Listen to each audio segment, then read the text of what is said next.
This week on the Mr. Throwback Thursday podcast, we bring you the return of the underground, literary contributions from Chuck D and Fab 5 Freddy, Snoop has credit issues, Meth at the Superb Owl, an insane They Might Be Giants reference, and Reggie's Renaissance.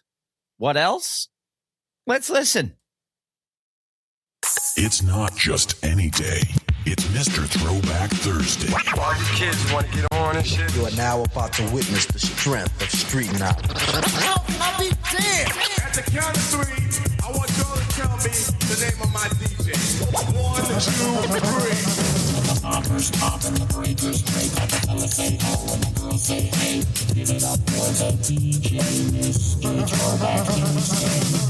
And now, here's your hosts, Bill Winters and Mr. Throwback Thursday himself, Jamie Robinson. Is it really that time again? It is that time again. Welcome back to another scintillating episode of Mr. Throwback Thursday. This is episode number 630. And as for the most part, for the other 629, it's your two favorite idiots bringing you all the news that is news across the nation. Bill up in New York, Snowmageddon, Electric Boogaloo, Snowmageddon Part 2. The bomb-atomically cyclone, is that what it is? It was something. Although I don't think we got as much as they said they were gonna, but it was still enough to wreak a little havoc, just because. Like Mobb Deep style? Yes. And Jamie in non-snowy Virginia, Bill up in snowy New York. How are you, my friend? How's your weekend? It was okay. I went out, as many people in the chat probably saw. I went and saw Culture Club last night. I saw that. I was, it was at a casino. For those of you that you just drove 3.5 hours to see Culture Club. Well, I went to the casino and Boy George and Culture Club appeared. He sounded great. Just, I have no hip hop connection to Boy George. He just sounded great in concert. Boy George is a very good entertainer, and he will be playing King Herod in the London production of Jesus Christ Superstar later this year, I think. Nice. For at least for like 10 days or something like that. But that was my weekend, essentially. Mm-hmm. He did, John. Boy George did tumble for me. Just because he's old, he fell down. They started the show off with the Clash's London Calling. Really? It was incredible. Yeah, he's an entertainer, boy. Mm-hmm. And from what I understand, pretty tough dude too. He's not the kind of guy you want to fuck with. No, he said he is. I'm from South London. Mm-hmm. And they also did Sympathy for the Devil.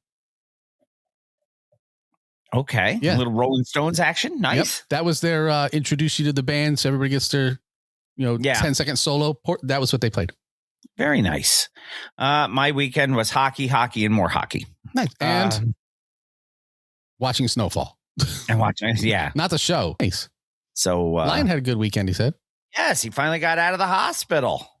Very good. Speaking of Lion. Yes. Nay Wade. I never get to use nay in its proper, Wade has a GoFundMe, which we posted on the Throwback Thursday page.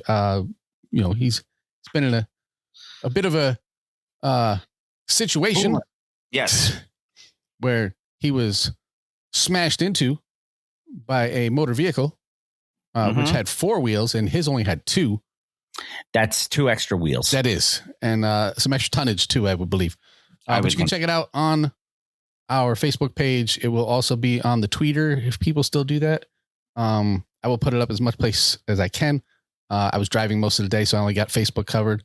But for those of you who would like to help Lion and just don't have the funds that you believe you would want him to have, we are going to do a little raffle here. And all the money that we raise will go to Lion's GoFundMe. Yes. We may actually have some other ones coming up, but the current one Bill and I have these. I believe you could call them, each is a one of one. They are Funko Pops of us, if you will. And mine has a hockey stick in his hand. Yes, and mine has a coffee cup and a microphone. Yes, both have the microphone. We have the only ones that exist. And I do not believe that there will be more of these. I don't think so. And we're going to sign our stupid names across the back of our stupid heads. So you have autographed Mr. Throwback Thursday Funko Pops with removable hats. Yes. We have no hair. We have hats. We have hats. So we're going to do that. And tomorrow, as we record, we will put up on our social media, probably mostly on Facebook because it's easiest to get things there, but I will put it everywhere. With the, and of course, once he puts it up, I will share it everywhere. Yes. We will put it up there with the instructions and how you can help if you would like to. Anyway, if you don't like Lion, these things are pretty cool. They really are. And anybody who doesn't like Lion, then we need to have a serious talk because there's nothing bad about Lion. And trust me, I don't like a whole lot of people, but I am very partial to our posse. So yes. Is there enough room on the dolls for us to sign our name? Yes, there's enough room on the dolls to sign our name. I will not sign Billy Booty Hole Brown. However, I will just sign Bill. 3B. Maybe I'll do that. Maybe I'll just that's what I'll do. Maybe I'll just put quotation marks 3B on the back so you know it's legit. So blame Bill. 4B. Blame Billy Booty Hole Brown. That's right. But yeah, so that will all be up tomorrow, and we will see. we will have all the information laid out on how you can participate and what you need to do and what you can't do and who you can't tell and all those other good things. Right.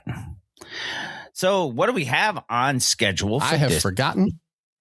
We have some hip hop headlines. Mm-hmm. We have a little bit of woo news. If Bill can make it through the show. We have, no, as dumb as it sounds, I was trying to push my teeth up with my tongue. We have, of course, one little tiny piece of new school news, but that's just for fun. Oh, yes.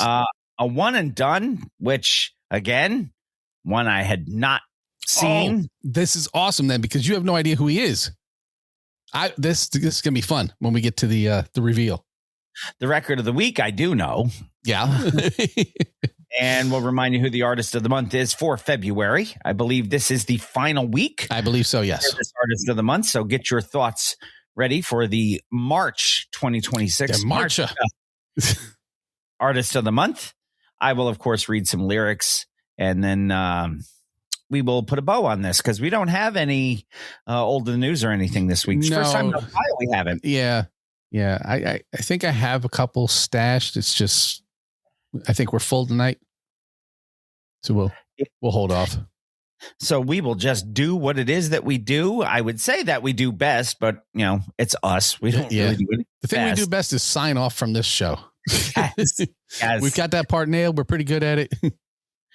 By the way, before we get going, thank you one more time to DJ Newmark. Oh, yes. For last week's wonderful visit with us. He emailed Gail. Okay. He? Yeah, look at that. Oh, so because she placed an order? Yes. Newmark was fantastic. He was. And it was a very educational, very informative, and very fun interview / show last week. Yeah. And for those of you who are not patrons, you missed out on a lot, because he hung around after his interview for Bill Reed's lyrics, which most people heard. But he hung around after the show and was talking to us too. Yeah, we chatted with him for probably another half an hour. Yeah. After the show. Which is why the patron version was 3.5 hours long. 3.5 hours long. Yeah. But they actually got all the news that we did in hip hop headlines too. Nobody else did. Yeah, that's probably part of that too. But once again, just I wanted to get that out there. A big thank you to the legendary Throwback King, DJ Newmark, for joining us last week.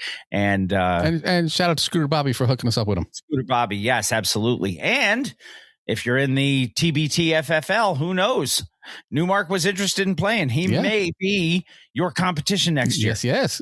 Somebody else to whoop my ass in. That's fine. That's all good.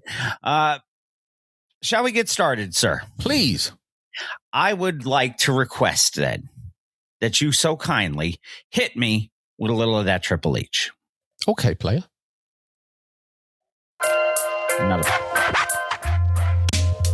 To the hip, dip, the hop, you don't stop, don't stop. Got some facts with the real hip hop, hip hop. To the hip, dip, the hop, you don't quit, don't quit. Got some facts, the hop, you don't stop, don't stop. Got some facts with the real hip hop, hip hop. To the hip, dip, the hop, you don't quit, don't quit. This is Hip Hop Headlines, brought to you by Mr. Throwback Thursday.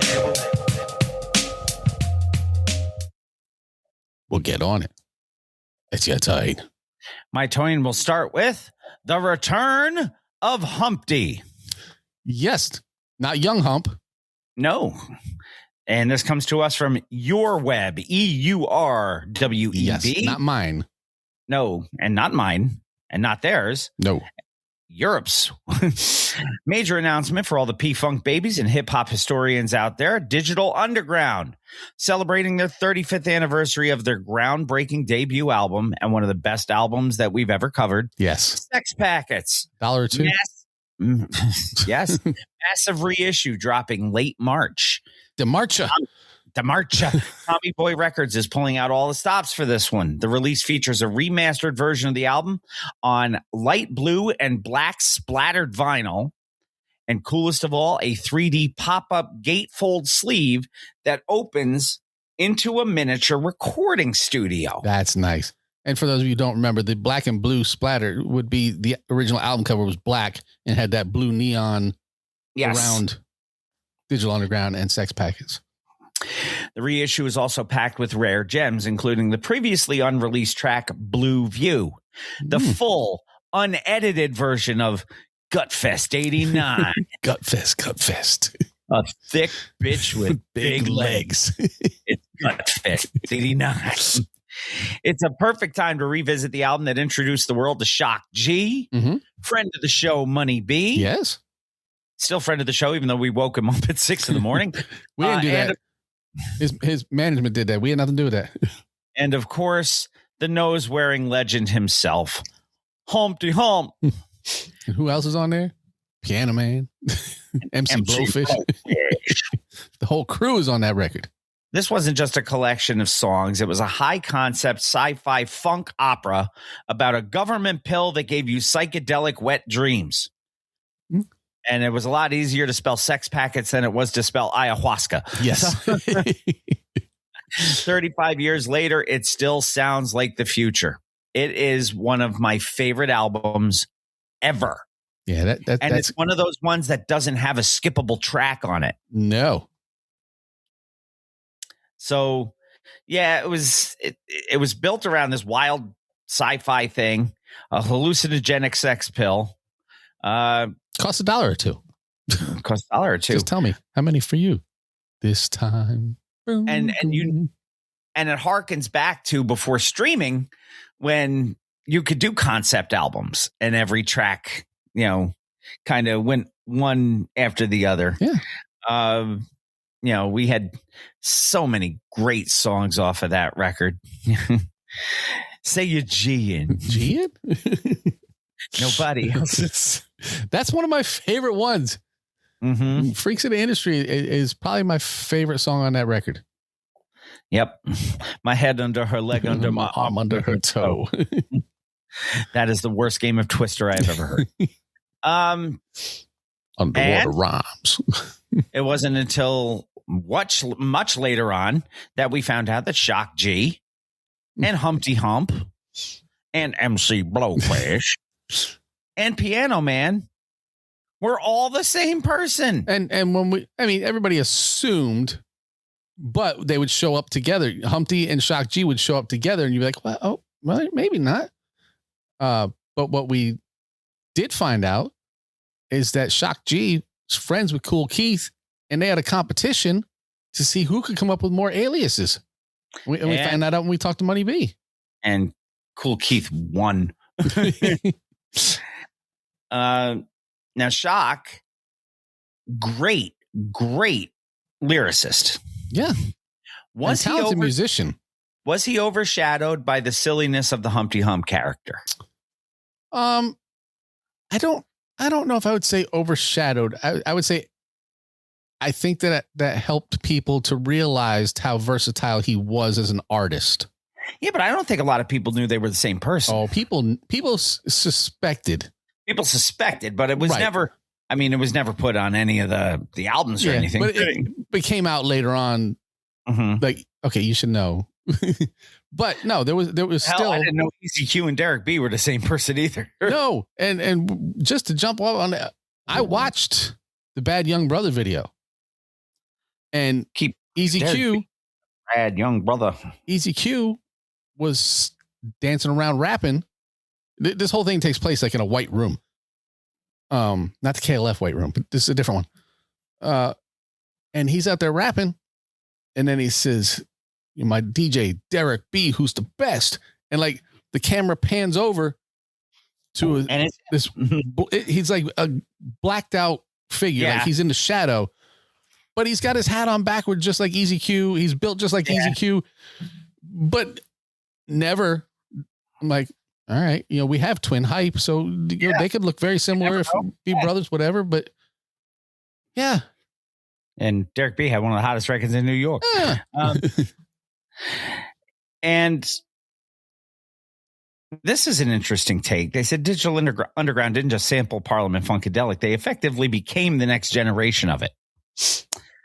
Does this group get enough credit for keeping that pure funk flag flying during the golden era? I think people know them mostly from the Humpty Dance. Well, yes, that's how. That's their gateway for a lot of people. Even though "Do What You Like" came out before that, yes, and that video was all over MTV Raps. The Humpty Dance was the thing to take them to the stratosphere. Mm-hmm. So be on the lookout. 35th anniversary, Sex Packets. I will definitely be on the lookout for that because Emily has a turntable now. Mm-hmm. So I can start getting some vinyl. I'll say you don't. Yeah. And she is starting to expand her classic hip hop horizons, which I love. So I will be on the lookout for this. Yeah. Yeah. This is, again, one of the cassettes that we played out. Mm-hmm. Yeah. Just ran that thing to death. And then I got it on CD and I ran that one until the laser cut into it too. So next article from that Eric Alper, who was on Sirius XM for a long time. Oh, yeah. Black Steel. Essential reading to add to the syllabus. Bill's favorites. For the TBT posse this week. Yes, it's my favorite track off of Takes a Nation, A Million Souls Back. Mm-hmm. The legendary Chuck D of Public Enemy has just released a brand new book titled In the Hour of Chaos, Art and Activism with Public Enemy's Chuck D, Volume 6. Yeah. It released back on February 10th.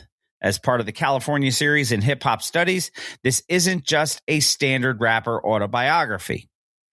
Professor Chuck is presenting a razor-sharp investigation into the culture, sitting down with leading thinkers like Jeff Chang, Davey D. There's a name we haven't heard in a long time. And Joan Morgan. They are charting the 50-year history of hip-hop and examining its intersections with Black radicalism, feminism, and global politics. Chuck is arguing that even in our current hour of chaos, the arts still hold the power to force political change. And that's not a power you want to fight. So don't fight that power.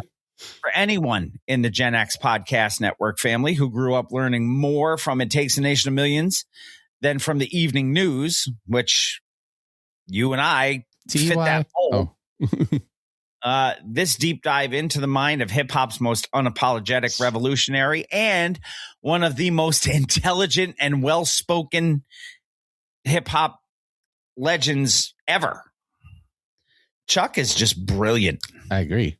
And this should be an absolute must read. Anything with Chuck D on it, regardless of what I've been accused of co-signing in the past, or you co-signing in the past, I will co-sign on anything Chuck D. Yes, and that would be a very good thing for you to do.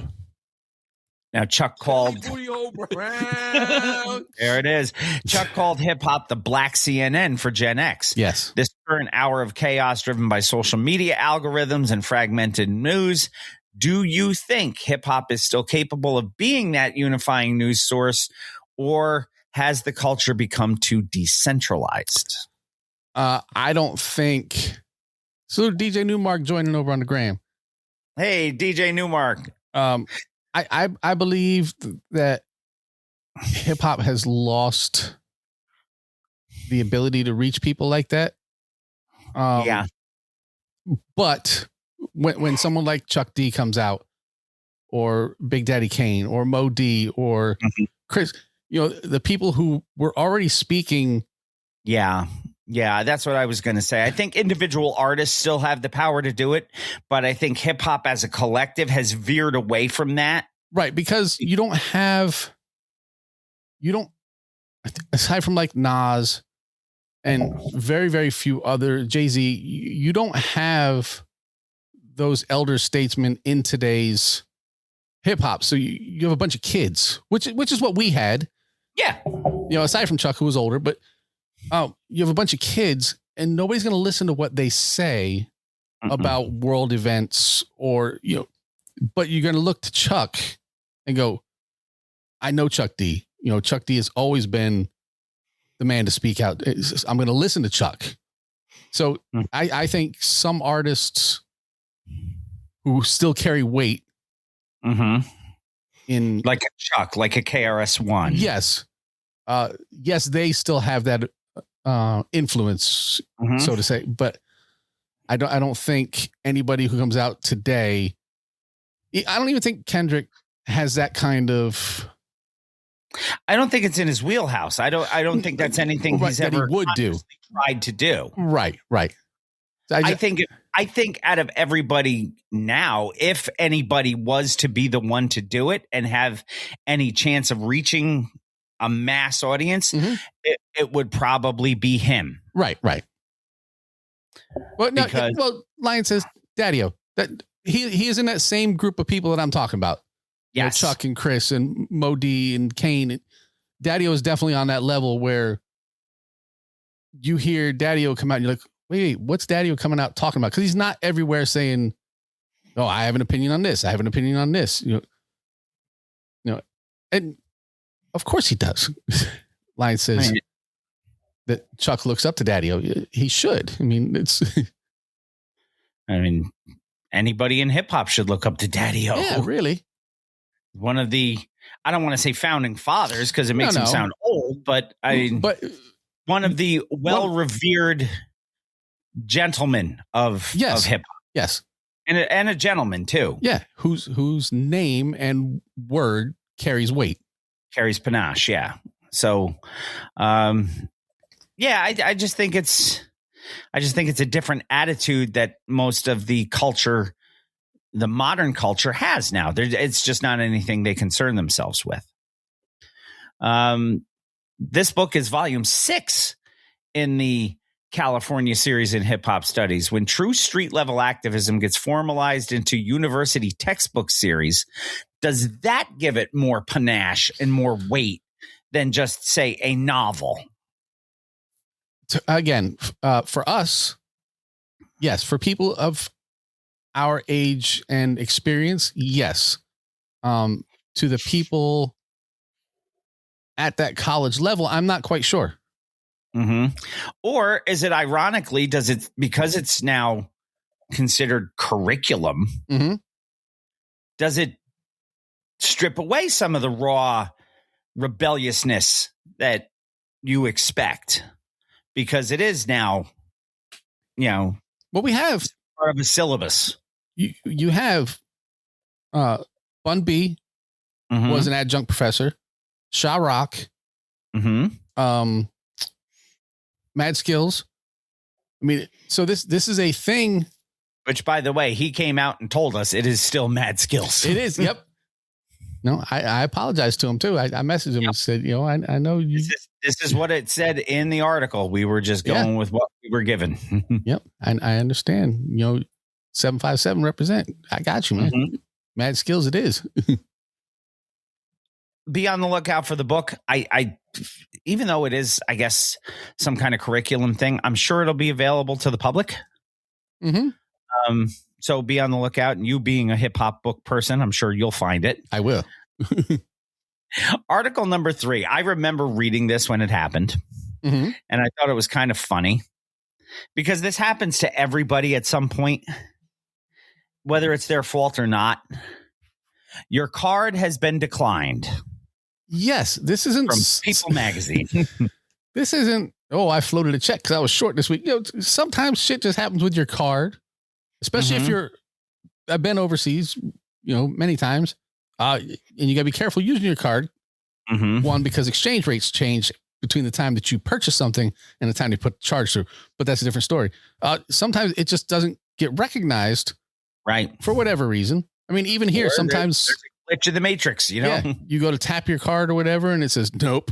And you go to swipe your card, and it's like, nope, your strip's bad. And you're like, well, shit, what the hell's going on? So yeah, there are many, many reasons why your card could be declined. One is because you ain't got no money. That's also a problem. That's usually the big hilarious story coming out of the 2026 Winter Olympics in Milan Cortina, which just ended yesterday. Yes. As you know, Snoop Dogg was there as NBC's special correspondent, but even the dog father is not immune to ridiculousness of, the card situation. Mm-hmm. Snoop stopped by a restaurant called Cronux in the ski town of Livigno to grab some comfort food, specifically cheeseburgers, wings, and nuggets, which I didn't know you could get in Italy, but I guess you can. Something you can get everywhere. When his like team Chinese food. The credit card was declined. The machine just wouldn't process it. It said no go. Instead of making a scene, the restaurant owners told him not to worry about it and let him take the food on the house. But Snoop, being Snoop, didn't forget the favor. The very next day, he surprised the family who owns the restaurant by paying for his meal and all the food and stuff, and by giving them 5 tickets to the men's snowboard half pipe final as a thank you. That's pretty cool. I mean, it turns out, I don't know what kind of authority Snoop had or to just say, I'm doing this. Or if he had to go back and talk to somebody, go, so I'm giving you all this publicity, being the face of your Olympics. Can you help me out here? And NBC and the IOC probably was like, here you go. Yeah. You keep doing this. We got you covered. Anything he touches in the last 10 years, I did not have on my bingo card when I was first introduced to Calvin Broadus that Uncle Snoop was going to be a national fucking treasure. Yeah. That's like Flav. And he is a national fucking treasure. Not just for the Olympics, but for working on The Voice and things. I don't know anybody other than, just purely racist people who don't like Snoop. Yeah. I mean, you can not like his music, but still like Snoop. Mm-hmm. I mean, there's a couple of people who I'm not a fan of their music, but I do like them just for, their attitudes and stuff like that. We've talked about it before. I do not like Lil Wayne's music. It's a personal thing. I just don't like it. It's so funny. I think that is the funniest dude. We talked about that. I forget who the hell I was talking to.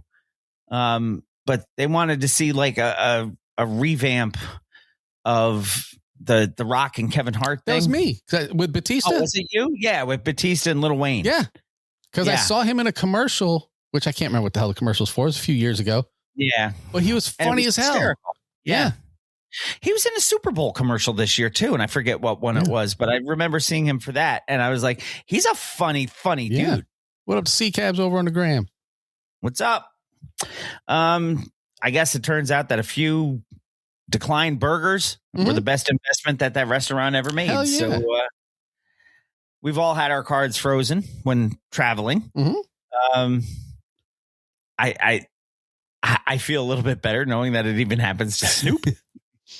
Yeah, but you don't get given free food for it and then, hook them up with Olympic tickets later on. Yeah. And they made out because apparently the restaurant owners gave him maybe $100 worth of food. Mm-hmm. He gave him 5 tickets. And the publicity worth thousands of dollars. Yes. And the word of mouth saying these people are so fucking cool. Mm-hmm. You should go there. And he like I said, he's now become a national treasure. Mm-hmm. He is an international relation dude beyond belief. Yeah, that's true. I agree with that. You don't have to be a fan of the talent to be a fan of their success. And I forget where I heard it originally, but you don't make your own candle burn any brighter by putting somebody else's out. Mm-hmm. So look, there's a lot of people whose music I won't own, won't buy unless I absolutely have it. Like I have one Taylor Swift song in all of my lists for when I do the hockey games, mm-hmm. So the fans get into it because we have a bunch of teenage girls and young women, 20s that come in and watch these games now because they refer to it as the boy aquarium. And I think mm-hmm. that came from Heated Rivalry or whatever that show is. No idea. Haven't watched it. But just because I don't like Taylor Swift doesn't mean I don't put that song on and I can see in the crowd these young women having fun and dancing to it. So, I mean, it's for the greater good, man. The greater good. Article number 4, next level troll. Yeah. Who could possibly we be talking about? David Bowie. I love David Bowie. I don't think David Bowie is considered a next level troll. He was a goblin king, not a troll king. Yes. No, of course, all hip hop brings us this, and we're talking about one Curtis Jackson, professionally known as 50 Cent. Yes. He's not just the king of trolling. He's the king of pettiness with a capital pettiness. Mm-hmm. In a move that feels like a script from the show Power. Yeah. Ooh. 50 has officially become the landlord for one Jim Jones. What do we know about Jim Jones? Not his mama. No. According to All Hip Hop, 50 Cent purchased the building in the Bronx where Jim Jones records his podcast with Mano and Fabulous. This all started after surveillance footage leaked showing Jones kicking down doors to get into the studio, allegedly due to a dispute over unpaid rent. Fitty wasted no time flexing his new ownership. He posted a photo with the previous owner, a guy named Sam, issued a direct ultimatum to the Dipset legend. He said, "Sam is my partner. I own the joint. Now you're going to fix every door you kick or I'm going to kick your ass." Kick your by fucking ass. Monday. Shout out to Bow-Legged Lou. And it seems 50 has taken the rent money beef to a literal level, effectively controlling the very ground that his rivals walk on. That is some petty fucking shit. Yeah. That is a power move. Run a power move on him. Coming back to Derek B or Oh man, that is next level. Yeah, I mean, if you're gonna troll big. I was going to say Fitty doesn't do anything half-assed when it comes to that, but this is one that made me sit up in my chair and go, "Ooh, well played, sir. Well played." Article number 5 comes to us from Hip Hop DX. Diligence. Yes, 2. Electric Boogaloo? No. And diligence, being spelled a particular way, would naturally dovetail right into Jay Dilla. Yes. Breaking news that is going to shake the foundation of real hip hop. Fans, Busta Rhymes has officially announced Diligence 2, a new album featuring production from the late legendary Jay Dilla. Busta, you may have heard us talk about him once or twice on here. I don't know. You may have heard the late, great Fife Dog mention him a couple of times on there, too. Busta held an exclusive pop-up listening session in New York City on February 20th. Like the pop-up video? Something like that. Oh, okay. I wonder if little speech bubbles came up. This served as a sequel to their 2007 mixtape. According to Hip Hop DX, room was packed with heavy hitters like Static Selecta and DJ Tony Touch. Ooh, the Peacemaker. That we mentioned on here, but haven't talked about in a while. The biggest surprise came from the speakers. Static Selecta shared a snippet on Instagram that seemingly confirms a feature from the aforementioned Lil Wayne. Ooh. Marking the first time that the world might hear Wheezy rapping over a Dilla beat. Busta has previously bragged about sitting on a vault of over 300 released Dilla beats. And it looks like he's finally ready to share that treasure with the world. 20 years it's been since Dilla passed. And the flip mode time, man. Is now colliding with the donut swing one more time. So now we bring up Dilla. I'm curious whatever ended up happening with that Drez record. Remember there was that whole when Drez was on, he had talked to Dilla's mom. Yeah, and had the clearance and was working on it, and then they did that whole the documentary thing. Mm-hmm. And then stuff went silent. Radio silence, yeah. Yeah. So I'm gonna reach out to Drez and see if I can find out any information about that. Little follow-up. If this Lil Wayne feature is real, that may be the biggest collision of two completely different eras of hip-hop that I can remember. And two completely different styles, kind of like the RZA and Juice Crew. Which came out so much better than it had any right. Yep. Do you think Wayne's erratic and punchline heavy style will actually mesh with the Dilla off-kilter swing type thing, or will it sound forced? I'm going to reserve judgment. The more I listen to Wayne, the more I don't despise it. Yeah, I'm just not. What I think it is, I'm not a fan of his voice, so that takes a lot of it away from me. Mm-hmm. I've started listening to some other people who kind of have that same kind of raspy, somewhat nasal, somewhat raspy kind of thing that Wayne does. Jid does that. Jid is very good, though. Yeah, which is what I say about Wayne. I take nothing away from him. I don't enjoy his music. I'm not saying his music is bad. I don't enjoy it because his voice grates on me. His vocal timbre is it can be tough to listen to. Yeah. Real G's moving silence like lasagna is an incredible line. It's the line that everybody's like, oh, but it really is an incredible line. Yeah. But I can't listen to him deliver it. No. And at first when he said it and I heard it, I'm like, I don't think I get it. And then I thought about the word lasagna and I'm like, okay. So there was a lot more to that than I thought. So yeah. And he's responsible for that whole bling bling era. And, when I think the first time I heard his voice, it was drop, drop, drop, drop, drop it like it's hot. And I was like, oh, I fucking hate this dude. Yeah. But, I take nothing away from his skill.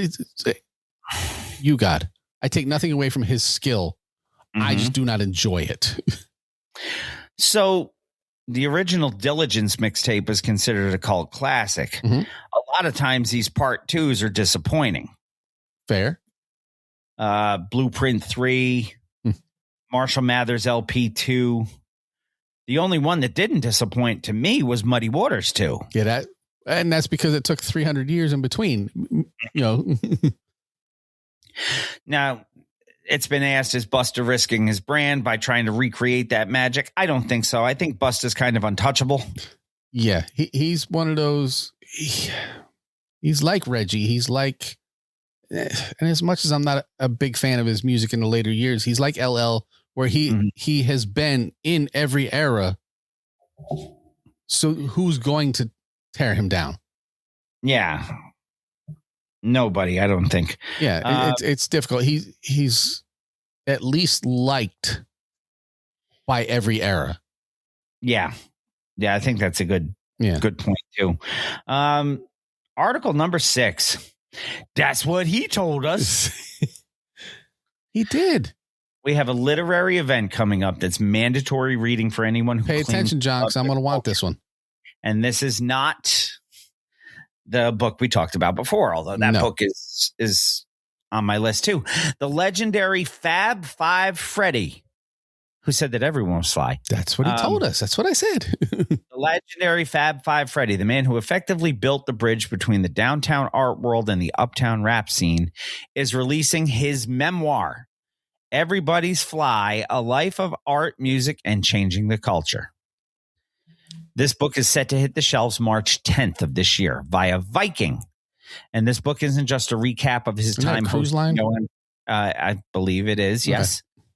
Not just a recap of hosting at Yo MTV Raps. It digs deep into his role as a cultural architect who introduced Jean-Michel Basquiat to Debbie Harry and helped put rap music on the global map. Because remember, it was Debbie Harry who told us that Fab Five Freddy said everybody was fine. Yes, John, that's why I said keep an eye out for this because I'm going to want it. You did send this to me. Nas has said that he is better than a myth. And the book promises to show exactly why. From growing up in a jazz-filled home in Brooklyn to directing the first hip-hop film, Wild Style. You may have heard of that. Fab Five Freddy was the thread and needle of New York City. He's also hitting the road for a book tour starting March 10th at the Cooper Union in New York City. If you want to understand how hip-hop went from the parks to the museums, you need to hear it from the man who drew the map. I met Fab Five Freddy at that UMTV Raps 30th anniversary. Yes. He will have no idea who I am. But I remember that. It's the same day I met Brother Ernie the first time. Mm-hmm. Yeah. And Lion says, I will agree. Bat Out of Hell 2 was garbage. Yeah. The only good song off of that was I'd Do Anything for Love, but I won't do that. Okay, Peggy. I that am was a Meatloaf that. fan. Yeah, I am a Meatloaf fan. So yes, but Marvin Lee Aday, the late great, yes, who starred in the movie Spice World and starred as Eddie in Rocky Horror. Yes, and everybody knows him. Bitch Tits Bob. So be on the lookout for the Fab Five Freddy book.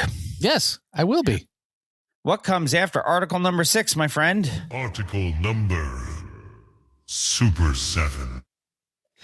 Super 7 brought to you by super7.com/MR Throwback Thursday, where you can get all of your reaction figures and everything else that Super 7 has to offer with a little bit of a discount just by using our specific link.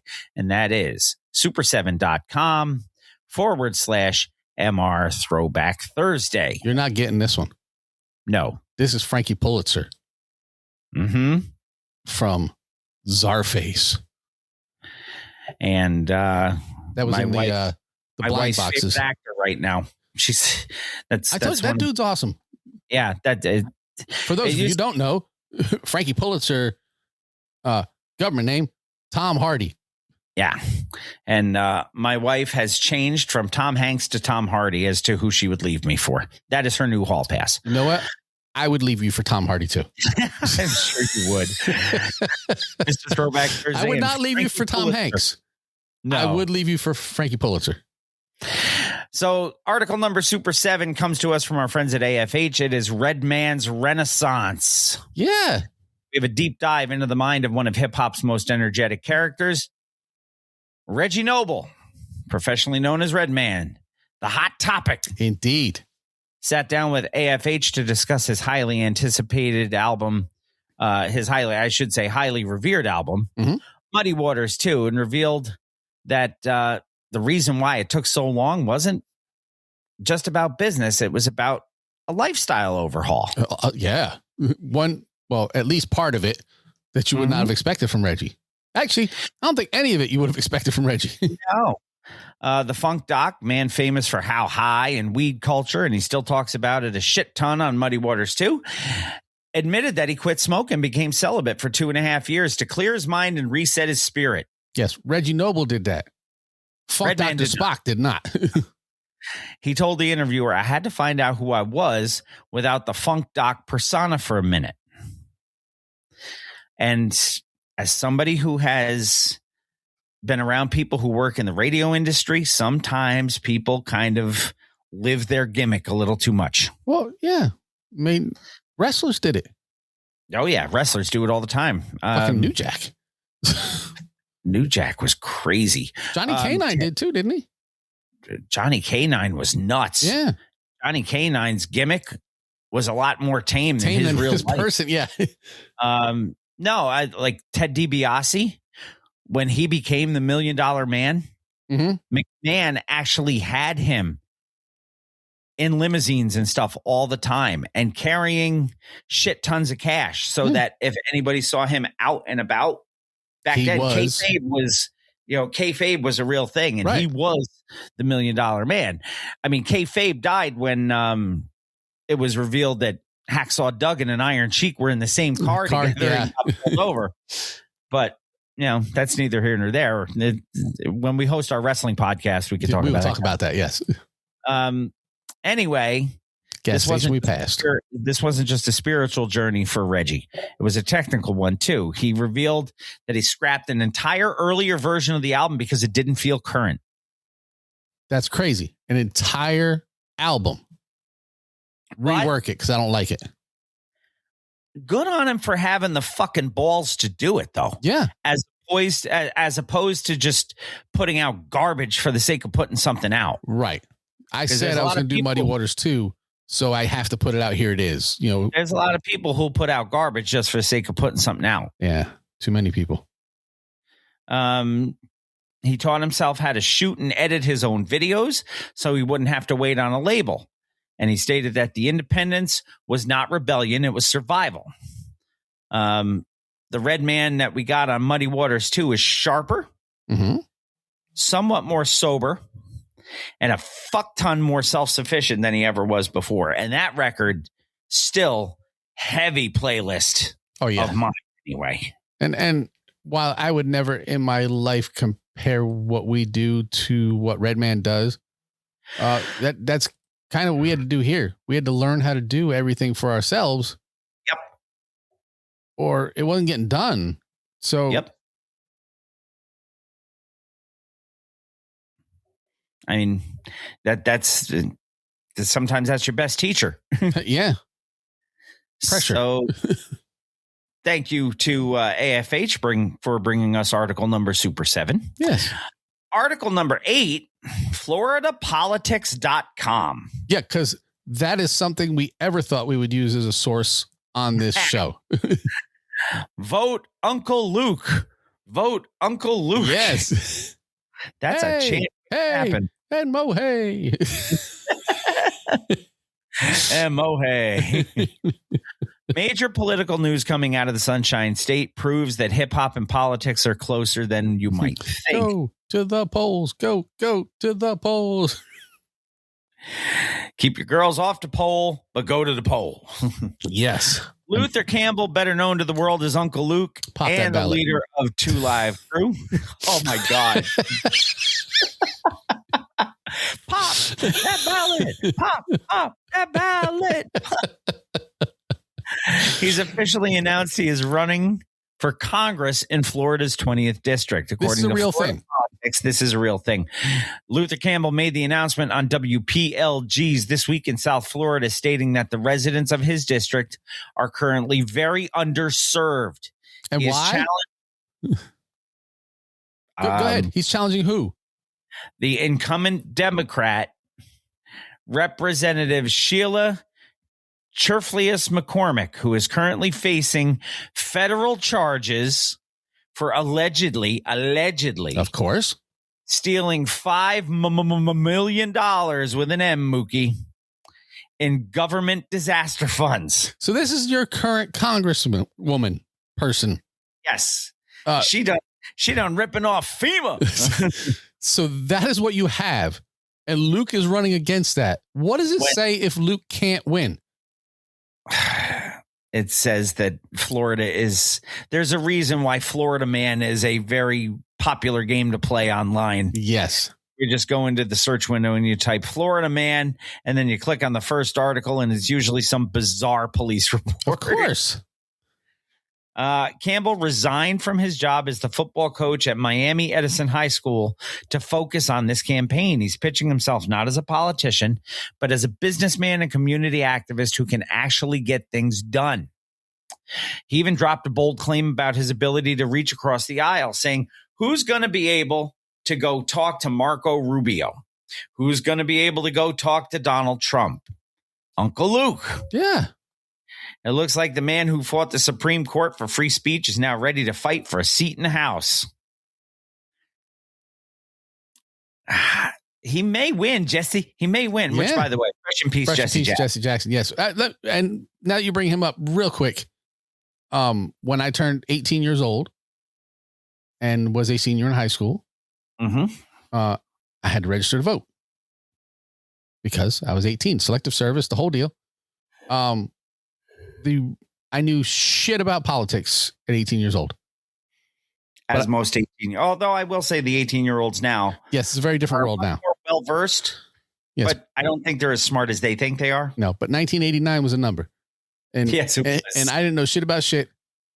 And I had to pick, do you want to register as a Democrat or do you want to register as a Republican? And since I did not understand how all the systems worked, I said, I'm going to register as a Democrat because I want to be able to vote for Jesse Jackson. That is how I chose at that point in time if I was going to register as a Democrat or Republican. I wanted to vote for Jesse Jackson, so I figured I had to be a Democrat. And nobody who ever has seen Do the Right Thing will ever forget the whole keep hope alive. That's right. Keep hope alive. Great movie. Fresh in peace, Jesse Jackson. Indeed. Campbell has explicitly said he isn't running away from his past with Two Live Crew by saying my past is what it is.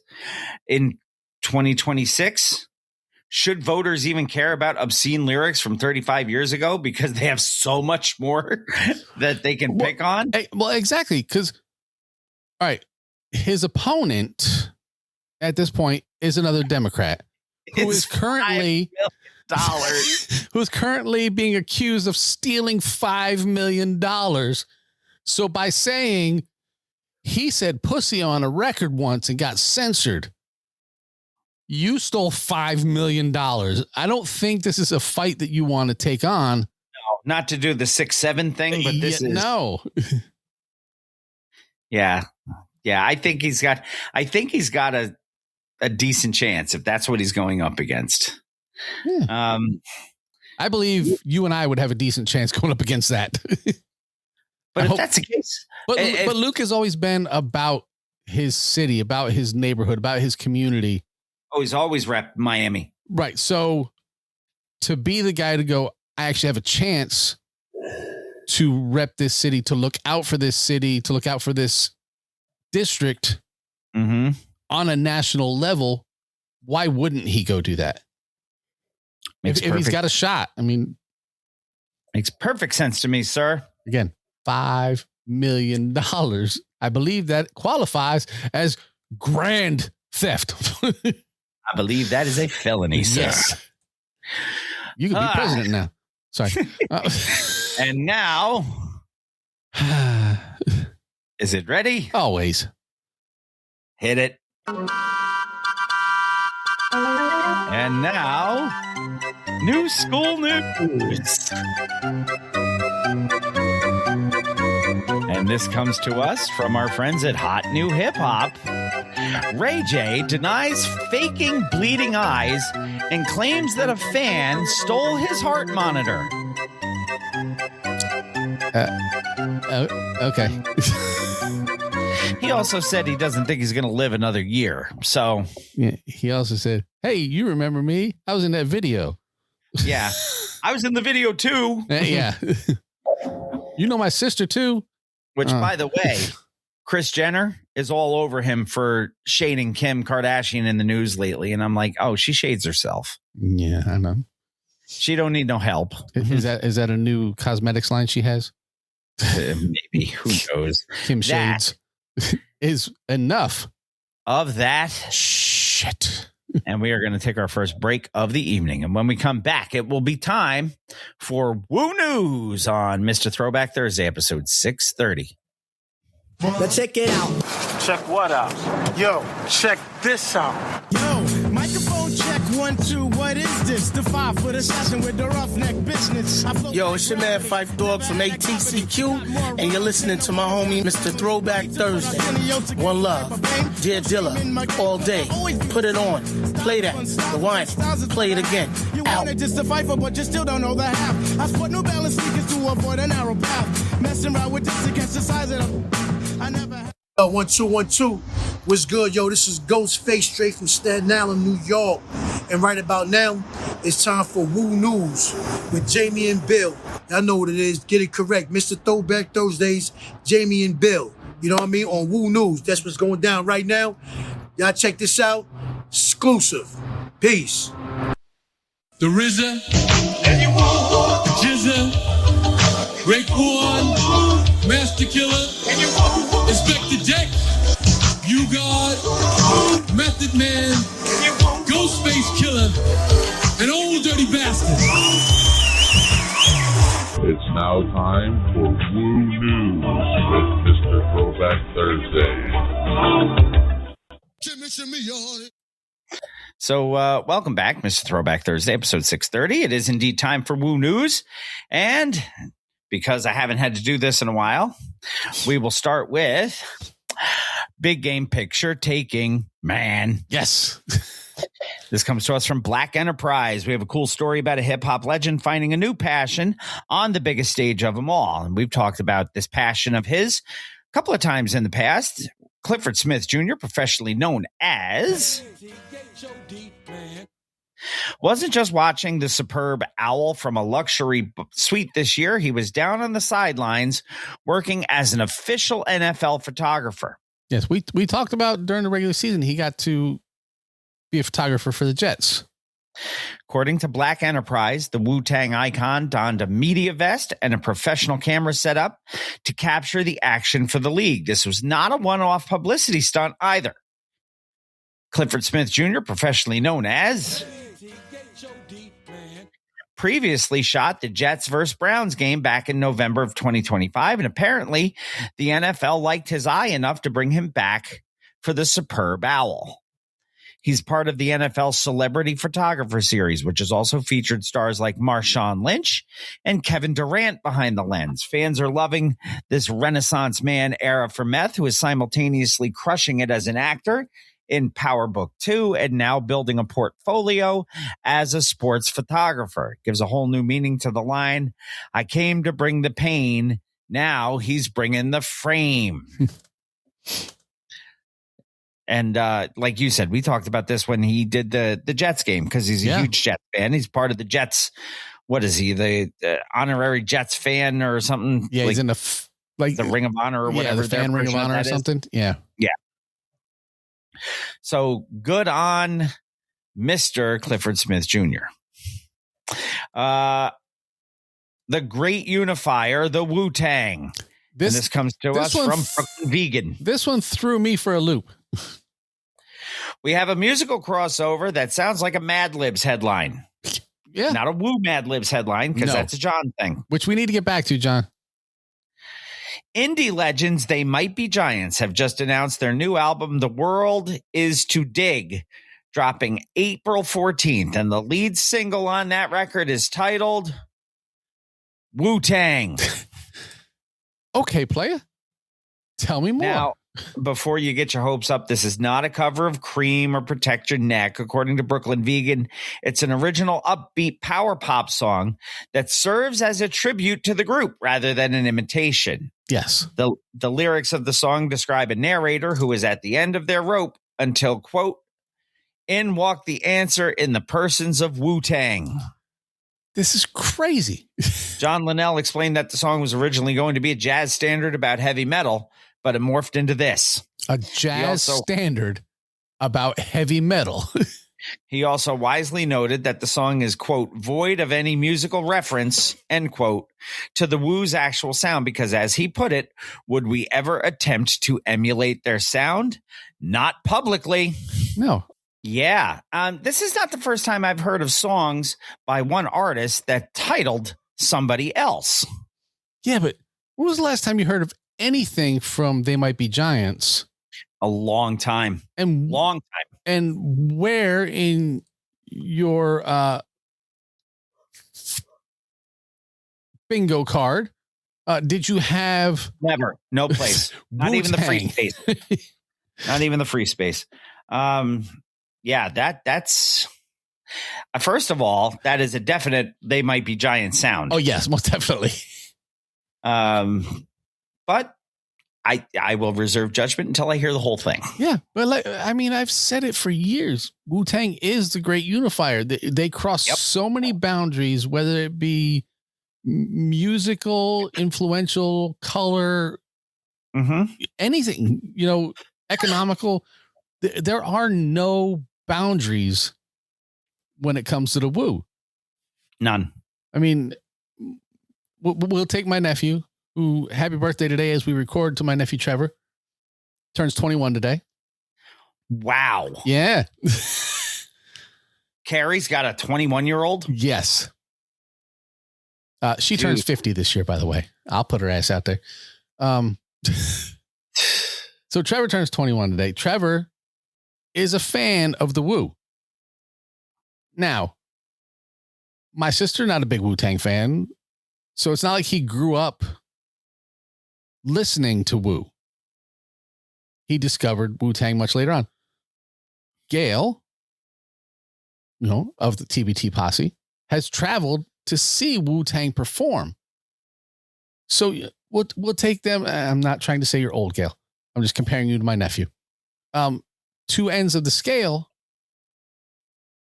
age, financial, all kinds of differences there.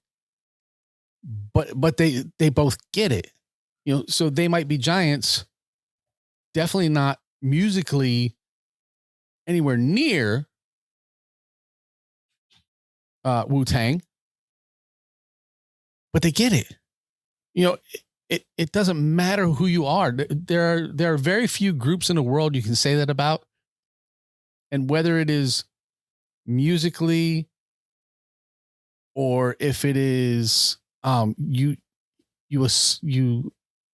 can associate something with somebody in the group, whatever it is, everybody. The great unifier is Wu-Tang. I wish I could write it like some sort of mathematical theorem showing how Wu-Tang equals everything. It kind of does. All roads lead to the Wu. Yeah. So screw 42. There's like a Venn diagram that everything circles into the Wu. Yeah. But yeah, I think I have a Wu-Tang tee on. Yes, I have a Wu-Tang tee on underneath my sweatshirt. So I forgot I was wearing that today. So do I. So there you go. The Wu-Tang is the ultimate connection. And that is it for Wu News, other than the fact that ODB is still dead. What? And You God is still not very good. Some things are not going to change. No. It's music time, man. Ooh. Shall we do a one and done? Why not? So let us do it. The one and done this week came to us 1998. A number. Believe it is a true one and done? To the best of my knowledge, yes. This is G-ism featuring Cool Nuts. And the name on the album is On a Mission. So track number 1 is going to be Introspect. Yes, that's what it is. There. No, I just had to make my screen bigger because my eyesight's terrible. On a mission. My life is not worth a damn after this message. Niggas, let's give up. We've lost. In a cold house about 1972. The fresh air broke on promises made by the because I had this antiquity of this enlarged, I couldn't change the. Oh my God! You have very few jobs. I couldn't hit the unmute because I had the thing too big to see. So 124. Bill Job. So track number 1, Introspect. On a mission. My life's not worth a damn after this message. Niggas, let's give up. We've lost. In a cold house about 1972, broken fresh air, broken promises made by the lies of the antiquity of this country. Rule across my face. Too young to understand the magnitude of these frequencies. Self-hate is the life. Pain is the life of my black experience. Everyone in the world uses what's close to them as a come up and get out in any situation. To the best and the worst. Black people. We thought creativity would last forever. Hip hop and callback from the American Revolution. Born in chains. I know it's not called that, John, but I would wager that that's actually an intro. Track number 2 is, I believe, called Funk Mode. It is. Very cool. Okay, I can read. The Just Family Crew. The Just Family Crew. The Just Family Crew. The Just Family Crew. The Just Family Crew. The Just Family Crew. The Just Family Crew. P-Town, we Portland villains. Make every nigga back up or suffer the backlash. Because he's blazing munitions, bring amazing heat rash for the funk mode. Bodily organs implode. Us Just Family riders. Organs implode.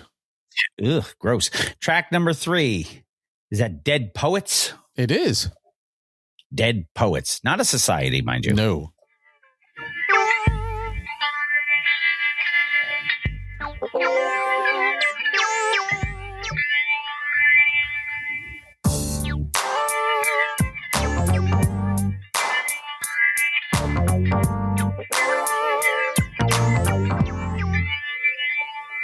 Forever asking the Lord for forgiveness in this endless ghetto life. Evil inside is resurrected tonight. Facing my final flight, my soul's on ice. Niggas don't live twice. Material dreams entice violent schemes. Things eternally burn behind smoke screens. My eyes. Not a lot of rappers I can think of coming out of Portland, Oregon. Very few. Track number 5, No 4. Chicken. Or track 4, I'm sorry. No Chicken, just strips.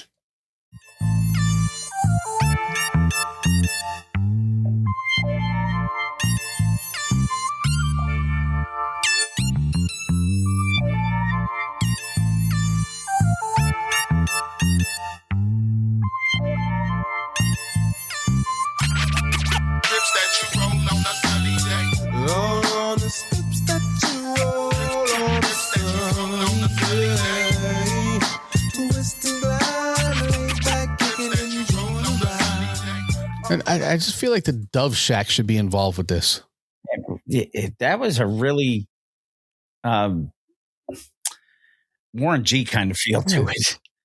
This is the shack. This is how we act. Track number 5, Scratch Break. 52 seconds long of scratching. That's what I'm talking about.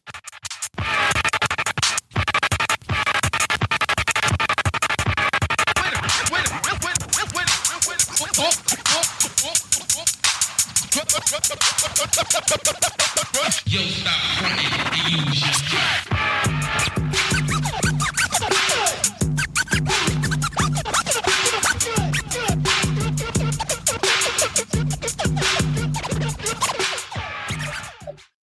DJ Wicked. Track number 6. Sounds dirty. Touch This. Oh. Another installment. Just family. Just family. Off the blizzy. For shizzy. Y'all niggas feel this. It's for the P. It's for the P. It's for the P. Coolness. And G is coolness. And G I come with gutter flows for all you gutter hoes. And all you nigga rolls better recognize those. Like Mac Drizzy for business staying on my toes. Guns, thugs, and drugs relate to my B-boy shows. Track number 7, Swoop. Track number Super 7? Yes. Yeah. We about to get into some of that shit. You know, some of that Portland pimpalistic play. I got a tank full of gas so I can swoop and get a super bad in my coupe. Yeah. I wanna swoop in the coupe, baby. Swooping in the I got a tank full of gas so I can swoop and get a super bad in my coupe. That's what I'm talking about. I wanna swoop in the coupe. Hey, look here, man. He wants to swoop. Track number 8, Mo Game. Mo Problems? Mo Preem?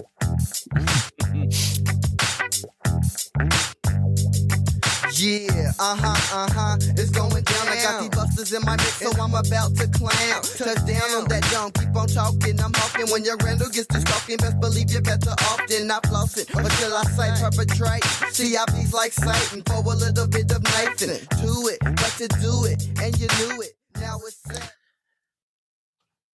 Track number 9, Poppin' After Dark. After Dark is one word for me. Me too.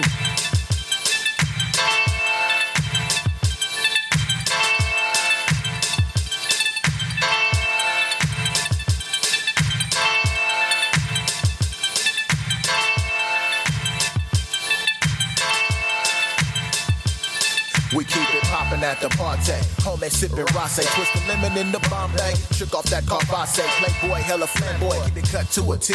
Double shot through the head. Get you bent off that Henny. Keep it packed out, maxed out. Track number 10 is the same as track number 5. It's a scratch break. Scratch break?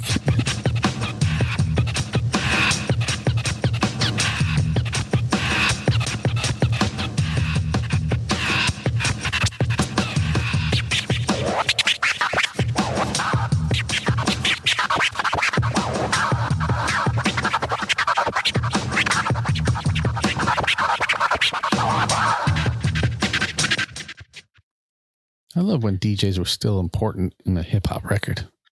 So since we're halfway through the record, you said that I would be interested in how you found this. Oh, no. I confused myself. The record of the week. Ah, okay. Track number 11 would be the title track, On a Mission. Back to my mission. Back to my mission. Back to my mission. Back to my mission. Back to my mission. Back to my mission. Back to my mission. Back to my mission. We on a mission to get what you niggas is wishing. Running through competition, Bogarting and keeping it hard. Like for your broad, drop her guard and it's like a knockout. Gifts and cash, she hitting that ass till she tap out. Please back out, all the way out the Till she tap out. Track number 12, My Grip.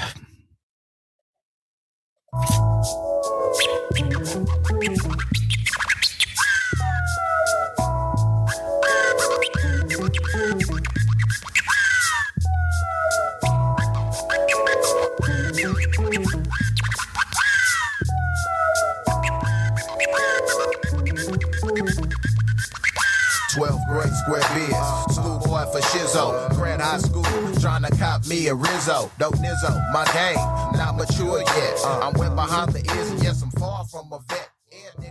He's wet behind the ears and he's far from a vet. We didn't have to wait 5 tracks for it this time. Track number 13 is another scratch break. Scratch break? City of Roses offers us so much.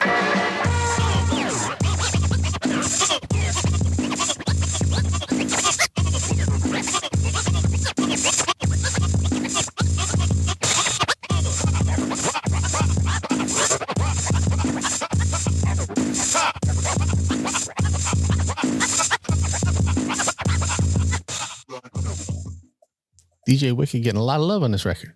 Mm-hmm. Track number 14, Till We Die. That's how long we be doing this show, I hope. What's really going on? Yeah. She is right, young Lando. Yeah.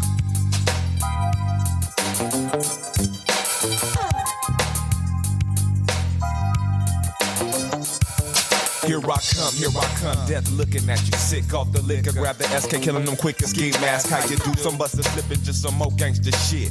Pumped up off the track, didn't make this nigga flip. Government gon' trip. Now, I'm sure I'm gonna get yelled at by fans of the South, but that had a very Andre 3000 feel to it. No bet, yeah. Even the delivery of the lyrics did. Track number 15, City Life, featuring Spice One. I wouldn't talk about Spice One in about 300 episodes.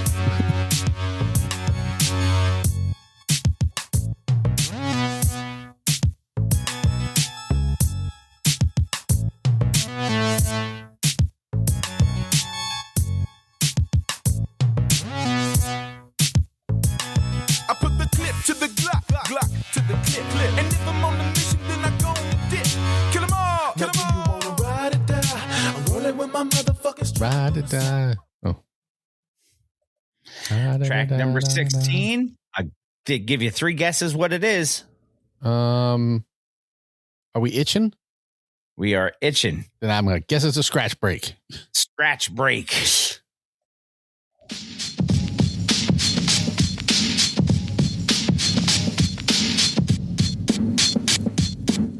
Motherfuckers know who's the best. Wicked. Motherfuckers know who's the best. Wicked. Motherfuckers know who's the best. Wicked. Motherfuckers know who's the best. 1, 2, 3, and I come with the wicked. Track number 17, On Loan.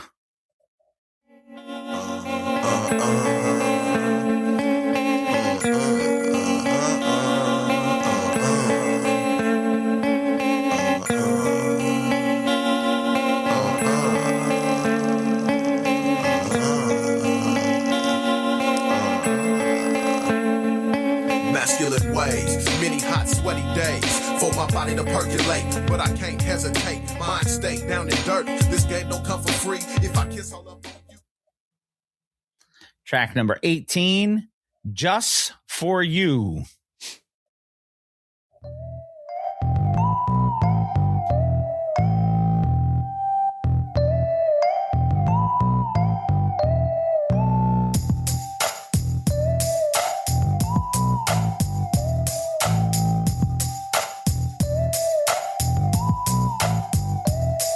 My town got killers too, just like Cali, Atlanta, true. You know how the NYCs do. Make these motherfuckers clap, son, just for you. Cause my town got killers too. Track number 19, The Other Side of Just Family. Is that also for you? I guess. Okay. A G-ism. A motherfucking Bosco Relly. Isaiah. Why you hate like that, man? Like a Fonzarelli? This is Kawana from the other side. Here to lace you cats on the Just Family Savages. These brothers are on a mission. They ain't the one to fuck with. Just Family can drop a CD whenever they want to, like that brother Master P. I think they bout it. I can remember when these brothers used to do shows where there was only 2 people. Now my folks are selling out venues. They bout it. Indeed. Why are you hating? Because there's enough skrill out here for everybody. And real players don't hate. Every time I hear that, all I can think of was the old wrestler Conan, because he used to say, we bowdy and rowdy. That's right. And I'm like, that doesn't make any sense. Put in a flock. At one point, yes. Yeah. Track number 20, last track on the record, On a Mission, the title track once again, but this is the radio version. The 7-minute song. Back to my mission. Back to my mission. Back to my mission. Back to my mission. Back to my mission. Back to my mission. We on a mission to get with the niggas wishing. Running through competition, but guarding and keeping it hard. Like for your broad, drop her guard and it's like a knockout. Gifts and cash, you're hitting that head or she tap out. Please back out, all the way out the house. Okay, so they censored it because it's the radio version. Yeah. But the original version of this song, if we come back up here and look track at number 11, On a Mission, it is 4 minutes and 24 seconds long. The this one radio version is 6:54. 2.5 minutes longer. Yeah. Must have more instrumental breaks. Sure. That is your one and done for episode 630. It is. It is. And I don't have any charting action, and I don't have any singles listed. Crazy talk. On a Mission by G-Ism featuring Cool Nuts.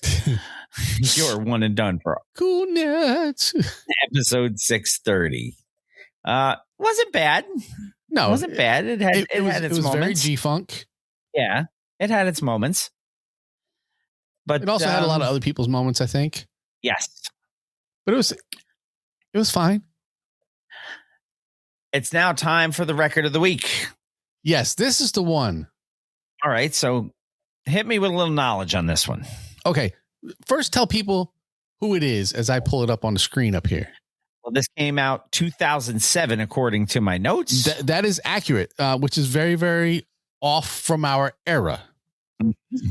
But I will tell you, it has the proper feel, which is why I allowed it. This is Prince Ali. And it's got a 4 after it with Curbside Service. Now, I will ask the posse as we are here with the posse. Does anyone know who Prince Ali is? Shall I say who it is? Please do, because I will tell you before about a month and a half. No, I will tell you. Hold on. Let's see when this was added. Wait, I will tell you exactly. This was added on December 21st. So before December 21st, I had no idea that this was a thing. I stumbled on it because when I get looking, I try to search for record of the week and one and done's very, very far in advance. So I don't have to go, fuck, what am I going to do this week? I have a list to pull from. I stumbled on this. One and done too, because I think it's the only album put out by. I didn't know, but like I said, when I found the College Boys record and realized that Romani Malco was in that band, that led me to this. I was like, holy shit, I didn't know this was a thing. So Prince Ali, yes, is Oscar winner Mahershala Ali. Yes, the potential future Blade.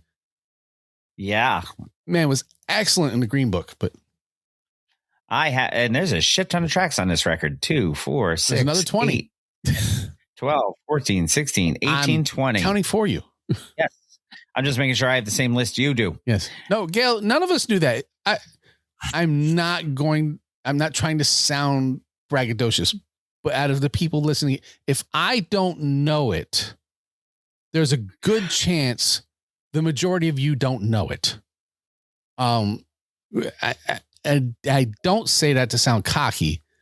It's just, I love hip hop. I love the music. I love the culture. I love everything about it. So if I have never even heard of it and didn't know it existed, I do not expect you to know. So let's take a look and see what we have for track 1 on Curbside Service by Prince Ali. Yes. And it's called The Marquee. That's where my name is.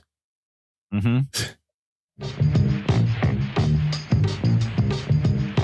out. We're going to have a lot of fun, hopefully, and so far we've been having a ball. We think you're going to dig it. Now, since this is the first program, everyone figured we should open with a big production. Ladies and gentlemen, Prince Ali. Who is this doing this? The flow captain, the fab, the slow rap. Break west, the Pacific Coast best.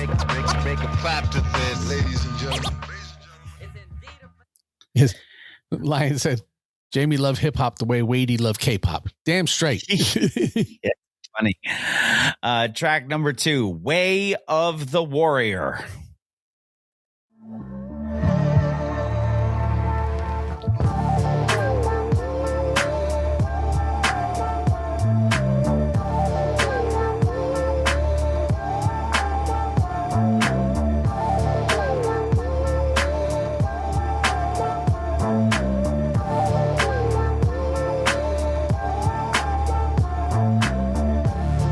Yapping out the side of their neck. Wanna slap his teeth to the right side of his mouth. But on the contrary, I'm a civilized citizen. Arrogant collector, leeches, gluttons of the dividends. Monopolize venues, swelling their pockets. Double dealing, underhanded, grinning, foul eyes flying out of their time. Kind of has that same voice tone as a Little Wayne. Track number 3, The Path, East Bay Remix. Say prayers that our souls never go astray. That's grown man talk like tomorrow shines today. Check the statistics, check the files, check the tour schedules, check the miles, check the time, check the stopwatch and clock, check the grains of sand drop from the bottom to top. Hourglass, sundial, hours pass, shaky flow, confetti how I carve out a path, then put one foot in front of the other, walk the line like Johnny Cash, keeper of my brothers. Grim Reaper keep on creeping, but I'm covered. Reap by lightning, I keep the beat by thunder. Storm nations, passport decoration. I will say, so this is 2007. I did not know the name Mahershala Ali until 2016. I was introduced to him as Cornell Cottonmouth Stokes in the first season of Luke Cage. And then he was in everything for a while. He was, but I had no idea. Like, I couldn't pronounce his first name. Like, I couldn't find anywhere how to say it. I was like, is it Mahershala? No, I heard it on like E! News or something. Yeah, I was like, is it Mahershala? Is it Mahershala? I don't know, because nobody's saying it, because I'm watching Luke Cage and nobody's talking about Luke Cage. Right. But yeah, he was excellent in that. Track number 4, Whom I'm Being. He said whom. He did. Wham.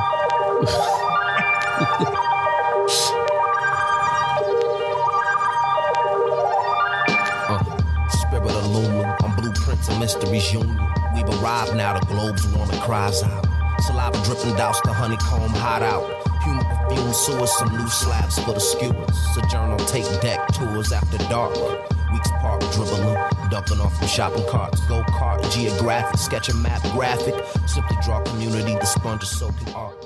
Prince rain. Track number 5. This sounds like a Chinese restaurant. Floating Lotus.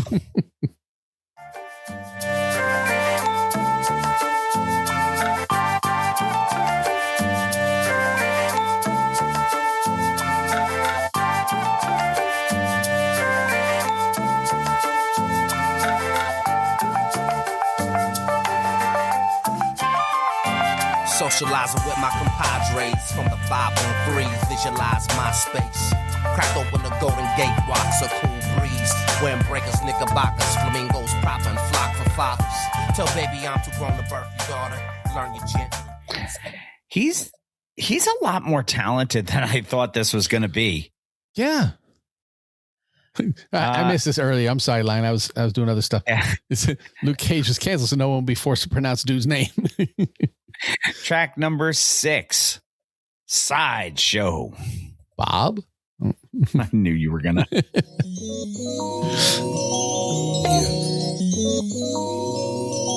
Yo, Clarence, that's right. It's official. Sitting at the sideshow, no 5-0. Someone doing donuts, hit an engine auto. Muffler dragging, hanging on a pothole. The dude still bragging on some bit up spokes. Skirt, met the rubber wings, leaf burp. Chip turp, got a little love from the bird. Summer day, heat wave so absurd. Smell on the skids, residents perturbed. Was the neighborhood most preferred. Funny how the hood turned into the suburbs. With the North Face furs. Now you see the Saks Fifth Ave and her. And the pastor was a liquor store next to the church. After the church, wants a pastor flirt. Pray for the home with a bag of dirt. While some build houses selling bricks. Ain't almost mean, but the skin is thick. Gail dropping a Seinfeld reference. He does a whole lot of different styles too. He does. And I don't know if that's because he was trying to find his style or if he just liked to do so many different things. I mean, so look at him as an actor. You can't say Mahershala Ali is this guy. You know, he's never let himself be pigeonholed.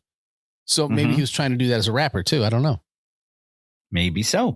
Track number Super 7. Nice. 3 Kings.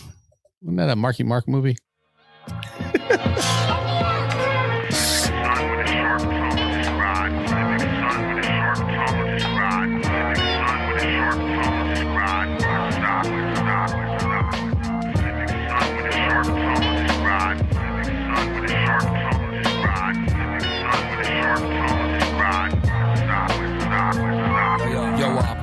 in cahoots, logic and prolific style provided when they spitting through defenders of the golden child. It's been a long time running, said they never seen it coming. Sunning on an Angel's Island, something on a halo shine to keep them on the move up. Sorry, he was no longer Marky Mark at the time, so we'll call it an Ice Cube movie to make it work for the show. Yes, there you go. It was still a Marky Mark movie. Yes. Track number 8, California Cliff Notes. California Cliff Notes. California Cliff Notes. Somebody got the news for your nugget. He digging in his pocket for a subject. And y'all can get a syllabus. Comb through the chapters and brush up on alumnus. Corner store college. Lessons where those crumbs got polished. Swallow, digest knowledge from a wet folder. Sip from the Holy Grail. Set the chalice on a leather. Coast and chill. It's all caffeine. Track number 9, The Majors. What up, Casual? What up, baby? Your mind. Ali, what it do, baby? Keith Murray, Planet Asia. Bay Area, Strong Island. You're all up in the game and don't deserve to be a player. Spectacular spit, rhyme vernacular, but first read the verse I'ma back it up with. Not necessarily your best bet, no sense of clarity. Hopeless, losing focus, apparently a parody. I'm still saucy, boss style, be real flossy. Not these artsy cats with Bill Cosby raps. I'm with a skeezer. She overseas on a visa. A hip hop chick, yo spit on a visa. Street corner teacher, feminine perimeter breacher. Leave her stuck in a smile like the Mona Lisa. Dope fiend, I'm on protein. 300 grams. Anytime you got a feature from Keith Murray and you're not Eric Sermon. Record's so much better than it has any right to be. Track number 10, Honor Code.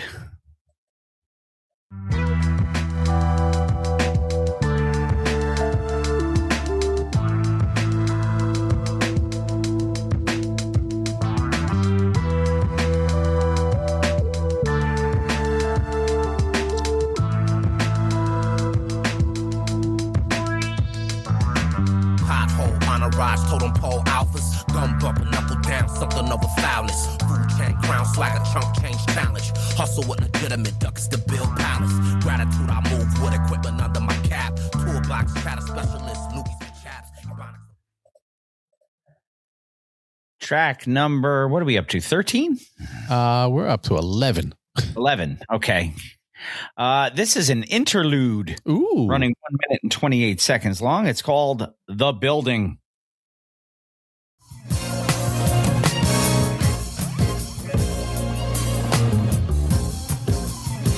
We in the building, Pacific Suns, the scenes, Odyssey, Prince Ali. We always pushing palm trees, Cali things, snapping since pissing and Pampers and Bruce Banner. Stand up to the ceiling, hands up. Solo tandem trio skirting in the El Camino. Serve the show while the bugles. Who's skirting in El Camino? Skirt. Track number 12. Oh. Stay Chopped.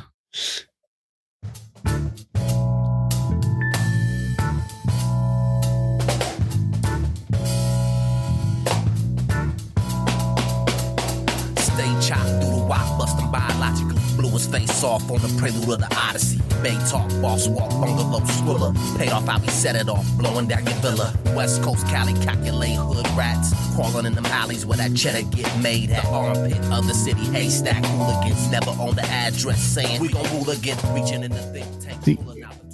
Gail said his cadence has old school feel to it, which is why I threw it in here. Because, you know, this is well after, like 7-8 years after our comfortable cutoff point. Yeah. But he's got that feel.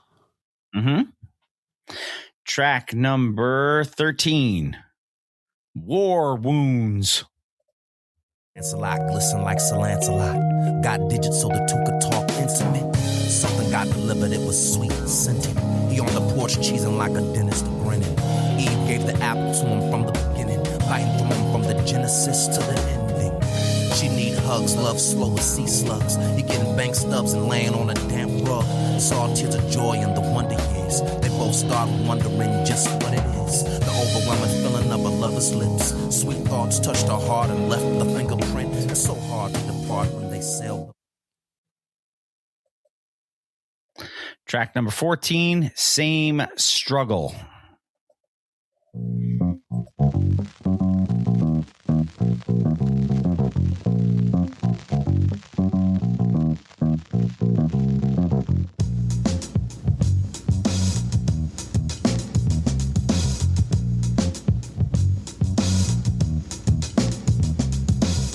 Mega bingo, debonair, Cali lingo.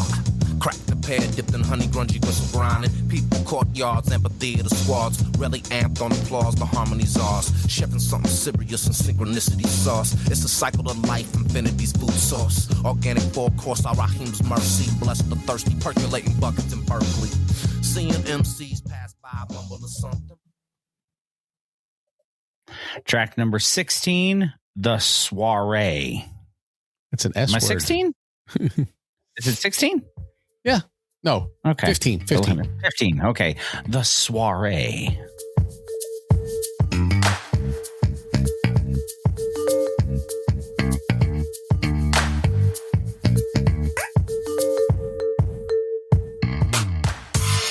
Celebrations in order.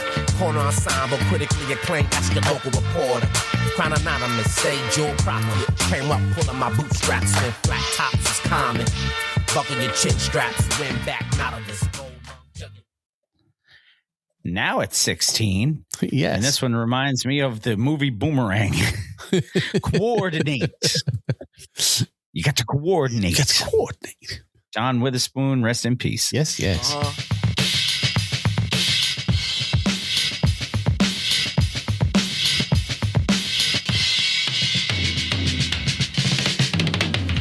It goes bounce, rock, roller skate. Me and you, girl, need to coordinate. I can scoop you up by the 7:45. I gotta shake out tomorrow, gotta tour the states. It goes bounce, rock, roller skate. Me and you, girl, need to coordinate. We can get married at 7:45. I can scoop you up in 7:45. Bright lights, summer nights. High price device, rings twice, so fresh, so clean ringtone. Like you got the bling on. I shine in the spot, looking at me like a Klingon. Movado watch. Frankincense, cashmere, cash in the knot. Main event seasons, but never. Track number 17, Hug Doves. That one makes me cry. Maybe. You hug them hard enough. She love to say that four-letter word. You can see her heart beating, jumping, posting out of her shirt. Giggle admitting that she's sort of a flirt, but she up to keep the faith once you give her the word. When she smile in summer, she cry, tears fall till it's winter upon her. Springs back in, who's at the mall, getting all stunning. The manicure's fresh when a mannequin bunny. He's a traveling comedian, cities you might see him in, cracking jokes about his timepiece. Says she is secure, steady. Track number 18, Breech Birth. Well, that is uncomfortable. Mm-hmm.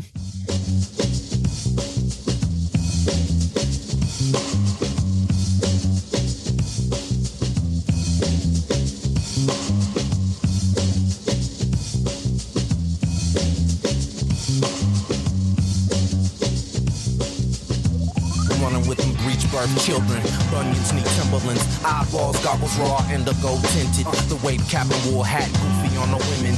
Anytime he wear the kufi, salad and Track number 19, Ironclad.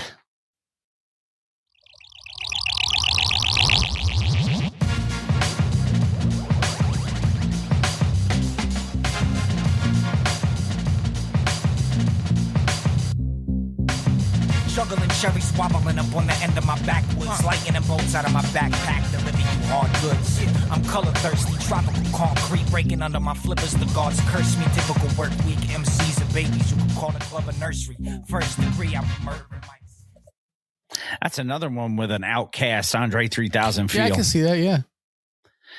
Final track on the record, number 20, Polyphonic Monarchs. Man, he got some great titles on here. He does. And his works reflected the central value. And his works reflected the central value.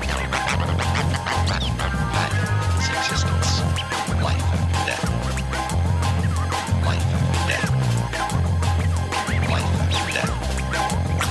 Life and death. Nag Shamba Buddha Sit and lotus spitting sutras. Meditate, manifest. Karmically, I'm conscious. Resurrect the ghetto blasters. Headphones is potentness. Anticipate the mic checks. Corners for my Converse. That is your record of the week for episode 630.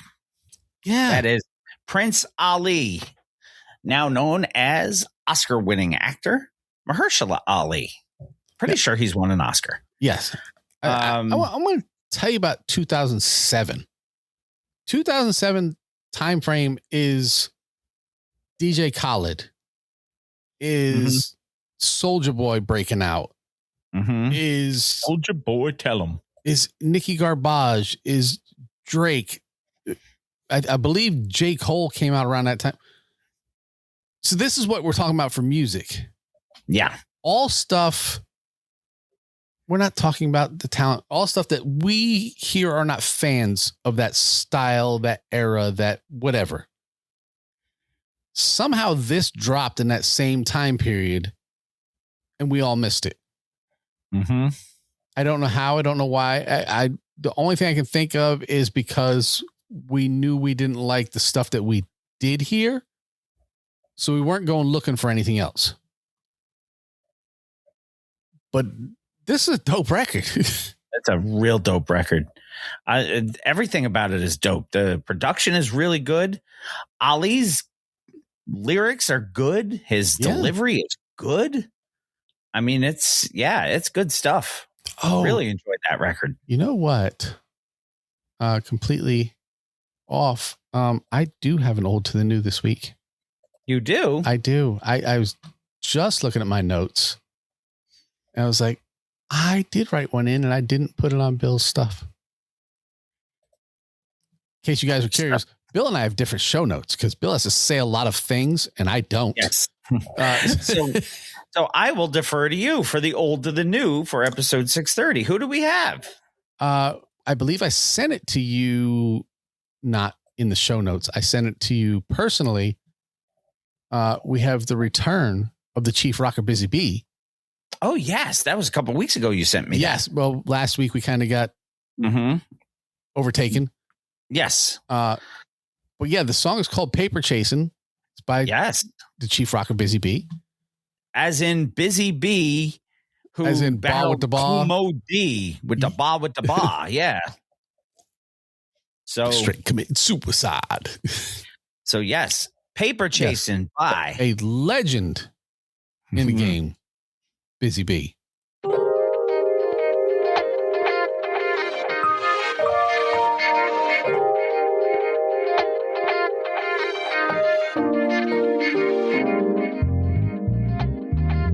Rhythm Shack.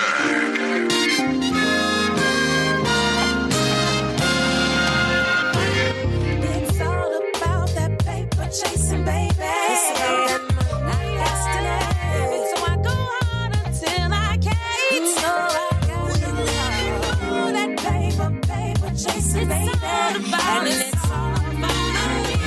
For my kids, for my dreams. I do it for that money. It's all about that paper chasing, baby. I got to have it, so I go hard until I can't. Go hard and that paper chasing, baby. And it's all for my family. I'm gonna do it for me. I've been about paper, roll up and take a ride with me. Get to the money, take flight and get high with me. NYC is where it all started. I had to bust a move cause I'm the life of the party. Everybody get your hands up. Cause Busy Bee's making moves, getting grands up. Right. Get to the money. Oh, come on. Make money. Now it's time to make my detour. That's right. And where we going next? To be more. Oh, same thing. Making the paper. Moving the dough. By the acre. That's right. Busy Bee. Yeah, that's me. On my way to Vegas to stack that cheese. What we doing? Yeah. Y'all know it's Chief Rocker Busy Bee. That's how we get it in. Let's go. It's all about that paper chasing, baby. It's all money, that's the life. So I go hard until I can't. So I gotta live that paper chasing, baby. And it's all about me. For my kids, for my dreams. I do it for that money. It's all about that paper chasing.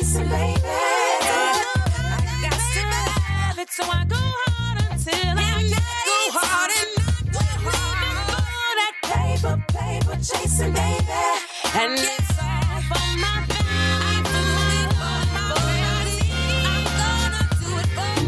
Chiefin' on the best, you know it's the Chief Rocker. All about the paper, we open shopper. And all around the world, they know B with the bar, dang, diggy, counting that paper, smoking my own strain. That's right. I'm in the rhythm shack. Yo, Spade, what's the plan? What we doing? Hey, get to the money. I like that. Come on. Make money. If you're all about the paper, throw your lighters in the sky. You know it's Busy Bee, and I'm one hell of a guy. Oh! From the boogie down, you better act around. When it come to stacking paper, I'm wearing the crown. That's right. What you need, I supply the medication. Money running after Busy Bee, that's the paper chasing. Everybody, to the people in the back, the people on the side, let's go. Come on. It's all about that paper chasing, baby. It's about that money, destiny. So I go hard until I can't. So I got that paper chasing, baby. And it's all for my kids, for my dreams. I do it for that money. It's all about that paper chasing, baby. So I go hard until I can't. Go hard and that paper chasing, baby. And it's all for my family. I do it for my family. I'm gonna do it for me.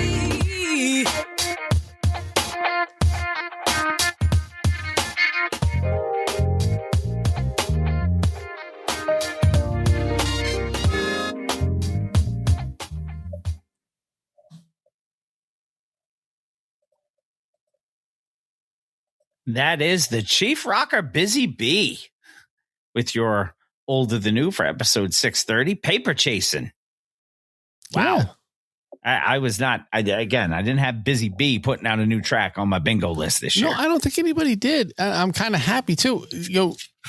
We talked about the last time we saw an AI created video, because this is totally AI. Yeah. I don't know if you guys saw.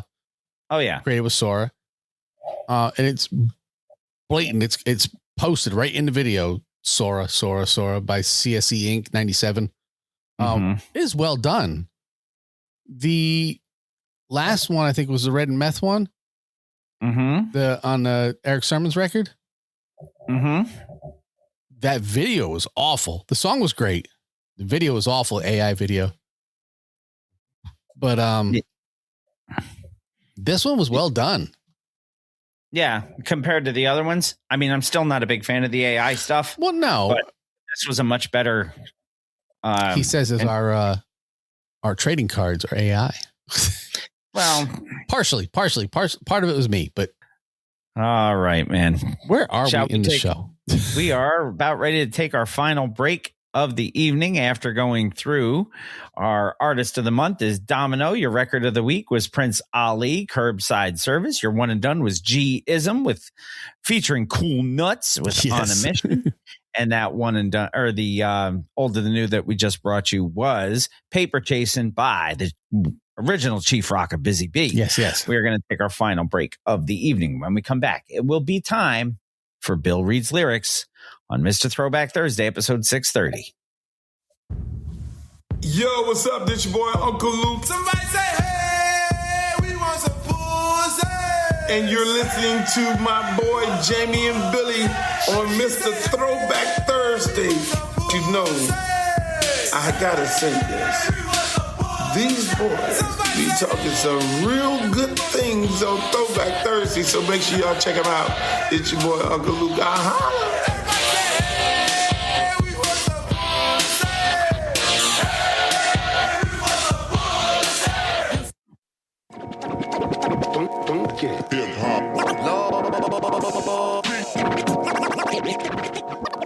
But it starts with Bill. I'm Bill S. Preston. It's called reading. Top to bottom, left to right. Group words together as a sentence.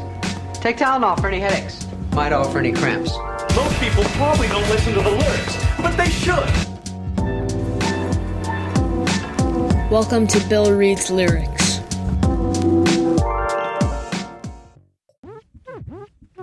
Hello, this is Bill Reed's Lyrics. It is an educational discussion of artistic expression and creativity of modern lyricists. Bill may recite explicit or offensive language. Professional supervision is suggested for sensitive listeners. The average views and opinions within these lyrics are not necessarily those of Mr. Throwback Thursday or its hosts, and will be in the area of 160 WPMs. We hope that you will find our presentation precise, humor heavy, and just right. Thanks. And it is indeed time for the properly disclaimed Bill Reads Lyrics. It is. It is. And I actually saw that in my memories today. It's been 2 years since we started disclaiming this shit. So I've already changed my hat. So well, that's good. Well, let me throw this over here. Get right to it. Where is my private Chizat? There he is. I'm going to do this for Brother Nate. Oh, okay. We're going to do verse 1. Okay. There's intro. There's verse 1. And of course, it kind of is Bill Reads Lyrics. It is. It's Bill Reads Bill. Bill Reads Bill. So, with no type of ado. Oh, wait, should I do it like this? Yes. But I can't read if I do. Sesame Street Grover Styley, whether nearer or further. We will cue that motherfucking piano. First of all, I laugh. Then what? Smack their ass like a goddamn car crash. So if you want to try your luck, come on. Play pussy. Get fucked. Asshole speak. You get beat. You're a bad motherfucker if you dare to compete, because Diana Ross will be coming out your ass, fool, and have you singing the blues. Tall, little figure, by the pound. Let's go around. I'ma take you, shake you, and break you down. And if you kick, I'ma pick up a stick and beat your ass to the size of your dick. And that's small. And you think you're macking while you're lacking? Bushwick is packing. I'll show your girl how a real man feels. Large things come in very small packages. And while you're getting on your knees to fucking Nickelback like me, still standing up, any bitch will tell you, as long as he has a big dick, size ain't shit. The legendary Bushwick Bill. Yeah. Fresh in peace to Bushwick Bill. Indeed. Wow. So that being said, the hat has been changed. Well, good. And you have, I believe, one more job around here. And that would be to take the Phil us Collins route. Yes, take us the fuck home. Mr. Throwback Thursday, episode 630, brought to you in part by our good friends at Def Rugs, defrugs.com, Facebook, Instagram, Twitter, all at Def Rugs, handmade high-quality hip-hop themed rugs, brought to you by the original Rug E-Fresh, Marshall Fox, and his business associate, the green-eyed bandit, Eric Sermon. Go to Def Rugs and order yourself a Def Rug today. Brother Nate said cinema, brothers. Cinema. Appreciate you, Nate. Always good to see Nate. Our good friend Heather Lent up in Schenectady, New York, is the proprietor of the Bittersweet Candy Company, and that makes her. She makes candy and chocolate that is handmade, small batch, different, and delicious. Go check them out on Facebook or order at bittersweetcandy.com. Use the code THROWBACK, and that will save you 10% off your order at bittersweetcandy.com. Melted Mics, MLTDMICS, abbreviated for the webpage, meltedmics.com. Hip hop and pop culture themed items brought to you by the sick, twisted mind of one Pumice T. Mendola. Indeed. He's actually not sick and twisted. He's brilliant. He is. Brought to you by the brilliant mind of Pumice T. Mendola. Go to meltedmics.com. Use the code MR Throwback Thursday at checkout. Save 10% off your order there and get yourself some Melted Mics paraphernalia. Yes. T-shirts are awesome. The They T-shirts are great. Is your shelf looking a little quiet? What? It needs some noise. It needs some Super 7. Super 7. Super 7. We got a special landing page set up just for you, whether you're hunting for the hip hop reaction figures or those that I show you every week. That you show us every week, or those insane Godzilla and Silverhawks releases. You need to grab them through your friends at the TBT Posse and Mr. Throwback Thursday. Go to super7.com/MR Throwback Thursday. Show Super 7 that the Mr. Throwback Thursday Posse runs deep with classic beats and classic toys. Social media network for the show. Don't forget to visit us at www.mrthrowbackthursday.com. Leave us a voice message. Follow us on Twitter at @the_MR_TBT. That is Jamie. Bill_MR_TBT. That is me somewhere over here. And that's also my Instagram handle, Jamie on Instagram, MR Throwback Thursday. MR Throwback Thursday is also where you can find us on TikTok for little shorts that we have of the show. Whenever I get around to it. We also post to our YouTube page, youtube.com/MRTBT. Sorry. Jamie is doing the action, which means smash that subscribe button. And then click that little bell, and that lets you know when we are live and direct, which would be good to know in a couple of weeks when we come at you at a different time. Yes. So make sure you do that. Smash that subscribe button, click that bell, and you will know when Mr. Throwback Thursday is on for your ear holes. Speaking of things that we do at different times, this Thursday, as the show releases, that night will be Fresh Flicks. Yes. Our end of February Fresh Flicks. Yes. So patrons. Can't believe it's been a month already. I know. Patrons keeping since Please Hammer Don't Hurt 'Em, the music video. Yeah. Was so good. Yeah. Patrons, keep an eye out on the Patreon page because there will be a link to get to the show. Yes, Lion, I love me some TikTok. Lies.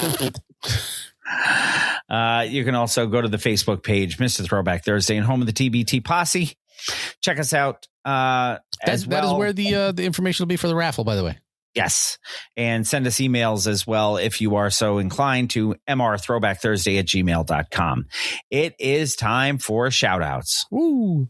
We are going to start our shout outs with Gail Dunmeyer, Manny Baez, Sarah Henderson, John Henderson, Hugo Gonzalez, Sanket Patel, the Shrieking Warrior, Jennifer Buchanan, Jason Heath, Jessica Walker, Shane Hatley, Ahoy Mateys, Captain Ricky Schnarr, Mr. Cranky Pants, Brian Hollenbeck, the legendary Kevin Van Buren, Robert Jeffroy, Kate Harvey, Catherine Liska, Jessica Walker, and Wanda Calamia and Gunther. They get mentioned every week because... Or more. If you want to get your name mentioned every week, become a patron. Go to patreon.com/MRTBT or MrThrowbackThursday.com. Click that little link that says become a patron. Don't forget our friends, as always. Check out 1980s Now, Will, Cat, and John. Check out Anthony, Imran, and Rugboy over at the Jock and Nerd podcast. Our friend Talking Ty on What's the Word podcast or Brooklyn Ty NYC. Joining us on the gram, Brother Nate Milton and the Nefarious Media Network. Yes, yes. Go check Nate out, the busiest man that I know of when it comes to this sort of stuff. We're also friends with the hardest working turntablist in the world. That is DJ B. He is the proprietor of Freshtopia and Fresh Radio at itsfreshradio.com, which is where you can get the world premiere of each episode of our show, 9 p.m. Eastern Standard Time on Wednesday nights. Because we can't be going over the mall radio station in the middle of the day. Not with Bill Reed's lyrics. Talking about Bill and his reading lyrics. You can get that Fresh Radio app for your phones as well. no matter what kind of phone you have. Wild One Radio. Unless you got one of those Windows phones still. Maybe. Wild1radio.com. 7 a.m. Eastern Standard Time and all throughout the weekend, depending where you are in the world. Get the Fresh Radio app for your phones. Don't forget to subscribe, rate, review, all that good stuff. Go find us. Share the good word. Take good care of yourselves. Wash your hands. You should also wash your butts. And until next time, keep it classic. And like Cool Keith said, leaving New York Police Department with Pampers. With KF's Chicken Baby, my uncle's Colonel Sanders. And always remember, new school stale, old school fresh.